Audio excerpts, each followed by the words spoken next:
Hello. Hello. क्या हाँ जी sir. क्या मैं वकार हसन से बात कर रहा हूँ?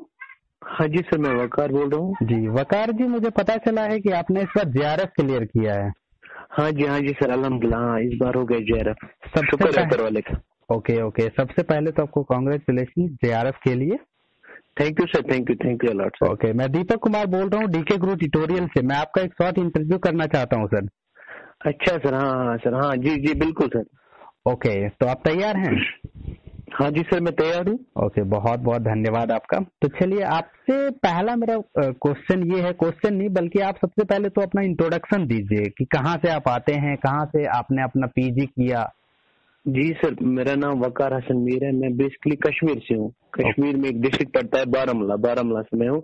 मैंने अपनी ग्रेजुएशन बीसीए किया यहाँ एक कॉलेज से, government degree college boys Baramulla. फिर उसके बाद मैंने एमसीए कराया वहाँ Kashmir university main campus Srinagar से सर। ओके। जी सर, बीसीए और एमसीए मेरी क्वालिफिकेशन है सर। ओके, अच्छा वकार जी, आप ये बताइए, आप ये जेआरएफ निकालने के लिए कहीं से कोचिंग लिया था? जी बिल्कुल सर, मैंने कोचिंग की थी। क्योंकि यूनिवर्सिटी में जो हमारे जो करिकुलम होता है उस हिसाब से अगर हम पढ़ेंगे तो हम नेट क्वालिफाई करने के लिए थोड़ा बहुत मतलब उस हिसाब से नहीं होता। तो मुझे लगा कोचिंग बेहतर रहेगी मेरे लिए। तो इसलिए मैंने क्या किया, मैंने दिल्ली से एक इंस्टीट्यूट है, बहुत अच्छा इंस्टीट्यूट है, Anand institute of mathematics. Okay.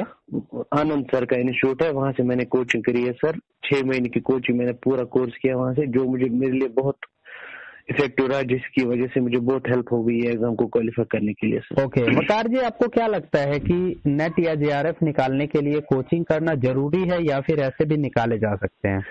Sir जरूरी नहीं है, ये अपने आप पे डिपेंड करता है। मतलब मैंने अपने एक्सपीरियंस से समझ लिया कि मतलब अगर इंसान अपनी जगह पे फुली डेडिकेशन के साथ काम करे तो आराम से निकाल सकता है, आराम से। इसको कोई परेशानी नहीं होगी। मगर कोचिंग की वजह से थोड़ा बहुत हमें आइडिया मिलता है कि कैसे करना है, क्या नहीं करना है। ओके, मतलब प्रॉपर गाइडेंस के लिए कोचिंग की जरूरत होती है, अदरवाइज आप अपने भी कर सकते हैं ना? जी आराम से कर सकते। सपोज अगर इससे पहले मेरा कोई फ्रेंड गया होता वहां पे, तो मैंने उनसे पूछ लिया होता, भाई वहां पे कैसे पढ़ाते, क्या पढ़। इससे पहले मेरा कोई फ्रेंड वहां पे नहीं गया, मैं पहले ही था। मतलब मैं पहला बंदा था जो वहां गया कोचिंग के लिए। इस हिसाब से तो मुझे कोई आइडिया नहीं था कैसे क्या करना है। फिर जब से मैं वहां से कोचिंग करके आया, फिर अपने दोस्त को मैंने बोला ये पढ़ना, क्योंकि मैंने नोट्स भी शेयर किए। इसकी वजह से मेरे कुछ फ्रेंड्स ने भी फिर नेट क्वालिफाई किया। इससे मुझे ये पता चला कि you don't need to appear for coaching NET qualify करने के लिए। कोई जरूरी नहीं है, अगर आप अपनी जगह पे मतलब आपके कॉन्सेप्ट क्लियर आप कर सकते हो तो कोचिंग की जरूरी नहीं है, कोचिंग नहीं है जरूरी फिर। ओके, ये बात बताइए आप वकार जी कि आपने पेपर 1 और पेपर 2 के लिए कौन कौन सा बुक पढ़ा था, क्योंकि बहुत सारे स्टूडेंट ये क्वेश्चन करते रहते हैं। एक्चुअली सर पता है, मेरा जो सब्जेक्ट है ना अपना जो कंप्यूटर साइंस मुझे मतलब पहले ही से ही ठीक था कि मुझे ठीक, मगर मुझे जो रोकता था ना वो सिर्फ पेपर 1 था। क्योंकि मैंने 2 अटेम्प्ट दिए, 2 अटेम्प्ट में सिर्फ मुझे पेपर 1 की वजह से नेट भी क्वालिफाई नहीं हुआ। क्योंकि पेपर 1 में मुझे ज्यादा से ज्यादा 50 में से 20-22 ठीक होते थे, 25 तो छोड़ो, हद ही जब हो जाते ना 25 हो जाते। फिर मैंने जो इस अटेम्प्ट के लिए सर पता है क्या किया, इस अटेम्प्ट के लिए मैंने पेपर 1 के लिए ज्यादा कोशिश की, ज्यादा प्रिपरेशन पेपर 1 के लिए। इसके लिए मैंने यूट्यूब ज्यादा प्रेफर किया। और एक मेरे पास बुक आई थी, वो केवीएस मदन। अच्छा, केवीएस मदन की बुक आपने पढ़ा था? जी बिल्कुल। एक मैम ने मुझे वो सब्सक्राइब की थी, बोला था कि आप ये यूज करो। तो उससे मैंने पढ़ा नहीं कुछ उसे, मैंने सिर्फ उसे क्वेश्चन सॉल्व किए, जबकि उसमें थोड़ी बहुत मिस्टेक्स भी यहाँ हुआ, तो वो मैंने कर लिया मैनेज। क्वेश्चन मैंने उसे ज्यादा सॉल्व किए। मैंने एक ही चीज पर सर फोकस किया था कि प्रैक्टिस।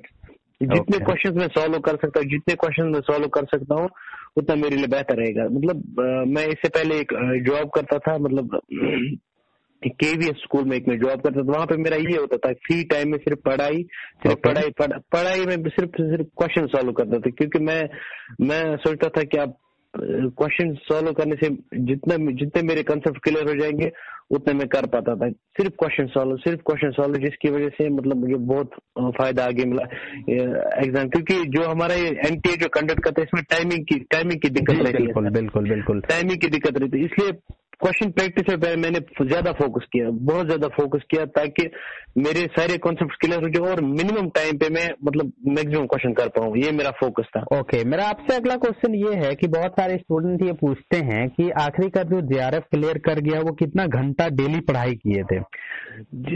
सर इसमें ये जरूरी नहीं कि आप कितने, सपोज कोई 12 घंटे पढ़ता है, कोई 3 ही घंटे पढ़ता है, कोई 1 घंटा पढ़ता है। इसमें एक चीज है ना, आज की डेट में आपको सिर्फ स्मार्ट स्टडी करनी पड़ती है। अगर आप 10 घंटे पढ़ते हो, मगर अगर आप 2 ही घंटे फुली डेडिकेशन के साथ पूरा फोकस करके पढ़ोगे, आपके लिए वही 2 घंटे बेहतर है। मेरा क्या शेड्यूल होता था, मेरी जॉब टाइमिंग होती थी सुबह 8:30 से लेके तो वो 5 बजे तक। फिर 5 बजे मैं घर पहुंच के थोड़ा रेस्ट भी कर लेता। 6 बजे से लेके 12 बजे तक मेरा टाइम स्लॉट था कि इस टाइम पे मुझे पढ़ना ही है।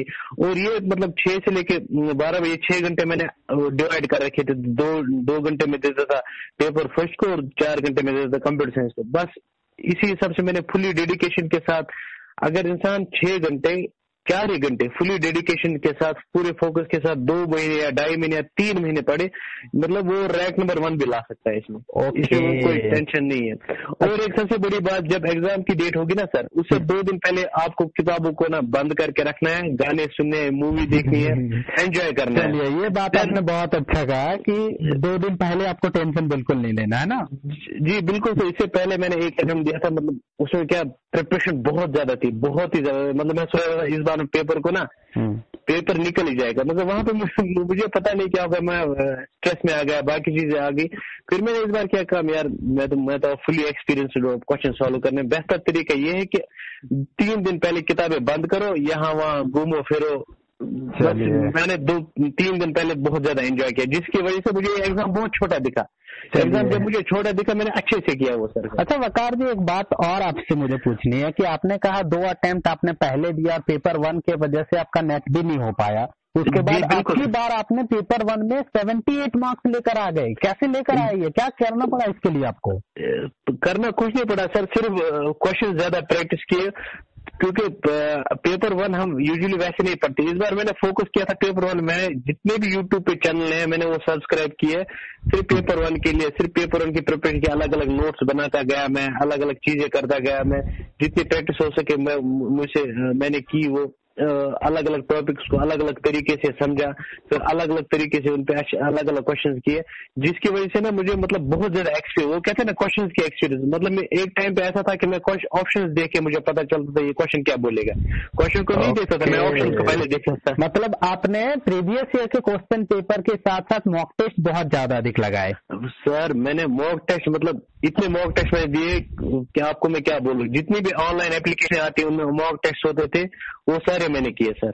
ओके, मेरा अगला क्वेश्चन इसी से रिलेटेड आपका ये है कि प्रीवियस ईयर क्वेश्चन का इम्पोर्टेंट, इसका मतलब नेट जेआरएफ के पेपर में बहुत ज्यादा हो जाता है ना? बिल्कुल बिल्कुल सर, बिल्कुल। सपोज अगर कोई नया बंदा आ रहा है, उसकी कोई प्रिपरेशन नहीं है, सबसे पहले उसके लिए ये गाइड है कि सर आप वो काम ये करें कि प्रीवियस ईयर के सारे क्वेश्चन पेपर जो है वो आपने पास रखी। उससे उनको एक स्लाइट आइडिया मिलता है, भाई मुझे क्या करना है। देखो किसी भी एग्जाम को क्वालिफाई करने के लिए सर पता है क्या करना पड़ता है, सारा सिलेबस नहीं पढ़ना पड़ता है। आपको सिलेबस में से वही वाला कंटेंट पढ़ना पड़ता है जो एग्जाम में आता है। ये तो पॉसिबल नहीं कि सारा का सारा सिलेबस वो लाएंगे। मतलब आप कह रहे हैं स्मार्ट स्टडी कीजिए? बिल्कुल बिल्कुल। आज की डेट में being a computer science professional, मैं इतना कहूंगा कि smart study, hard work should be there but smart study should also be there. Okay, आपसे अंतिम क्वेश्चन मेरा है वकार जी कि आप जी सर, फ्यूचर में एग्जाम देने वाले स्टूडेंट जो भी हैं उनको आप क्या मैसेज देना चाहेंगे? वो कैसे प्रिपरेशन करें कि वो भी जेआरएफ निकाल ले, आपकी तरह पेपर 1 में 78 मार्क्स ले आए? मैं तो सर उनको पहली उनसे ये सजेशन होगी और एडवाइस भी होगी कि उनको पेशेंस होनी चाहिए। इस एग्जाम को क्वालिफाई करने के लिए पेशेंस की बहुत ज्यादा जरूरी है, क्योंकि कभी एग्जाम होगा भी नहीं और कभी जेआरएफ भी निकल जाएगा। इसलिए इसको क्या करना है, इनको पेशेंस रखना और जितनी उनसे प्रैक्टिस हो पाए प्रीवियस ईयर पेपर को देख के, और जो भी सिलेबस में इस बार चेंज आई है, सिलेबस में चेंज आई है, उस चेंज को पहले देखेगी क्या चेंज आई है और उसी हिसाब से अपना शेड्यूल बनाए, अपने क्वेश्चंस तैयार करे कि कैसे क्या क्वेश्चंस आ सकते हैं। मैं लास्ट में यही कहूंगा कि सिर्फ वो क्वेश्चंस को देखे, क्वेश्चंस को प्रैक्टिस करे, कंटेंट पढ़े, कंटेंट की क्या मैसेज है, फिर उसी हिसाब से वो अपने क्वेश्चंस बनाए, क्वेश्चंस को सॉल्व करे। जितनी प्रैक्टिस वो कर सकते वो करे। एट द सेम टाइम उनको पेशेंस से काम लेना है, बस पेशेंस से काम, क्योंकि इंसान किसी चीज के पीछे जब लग जाता है ना, वो उसको निकल ही जाता है। ये बात नहीं, कभी टाइम लगता है, कभी किसी को जल्दी मिल जाता है, मगर at the end of the day इंसान को वो चीज मिल ही जाता है। क्योंकि इंसान की उस चीज के पीछे इंसान की मेहनत लगी रहती है और ऊपर वाला किसी इंसान की मेहनत को क्या वेस्ट नहीं होने देता है। इसलिए सबसे पहली चीज है कि पेशेंस, उसके बाद प्रैक्टिस एंड प्रैक्टिस। ओके, चलिए वकार जी, आपने सारे क्वेश्चंस का आंसर बहुत अच्छे से दिया। मैं उम्मीद करता हूँ मेरे व्यूअर्स को आपका ये मोटिवेशनल स्पीच बहुत पसंद आया होगा, साथ ही साथ उसके प्रिपरेशन में बहुत ज्यादा अधिक हेल्पफुल होगा। जी सर जी, thank you sir, thank you. Thank you.